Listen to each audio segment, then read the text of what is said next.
Materialistic things को जो हमारे इल्म के अंदर कुछ भी नहीं समझा जाता। अब वो चीज, वो वाकया याद रखो और मेरा रवैया देख लो। सेम। को सामान को मैं बॉदर करता हूँ? नहीं। नहीं, बस बॉदर है मुझे कि लीड, कैमरा, जी। इस तरह की चीजें की जरूरत की चीज है। बिल्कुल। बाकी उसके अलावा कुछ भी होता रहे मेरे को कोई फर्क नहीं पड़ता।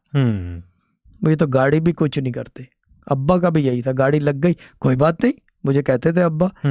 जब मेरे पहली ऑल्टो थी तो एक्सीडेंट हो गया था, मैंने किसी गाड़ी को पीछे से मारा था। ये बात है 91 की या 22 की ऑल्टो थी, उस जमाने में जापानीज ऑल्टो आई थी।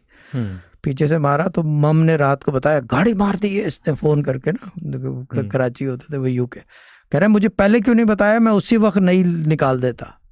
गाड़ी का कोई, हम इन चीजों को वो नहीं समझते। जैसे मोहसिन कहता है कि स्क्रैच लग गया, मैंने कहा तो क्या लग गया तो हो जाएगी रिपेयर, और क्या। जो इररिपेरेबल चीज होती है ना, वो दिक्कत करती है।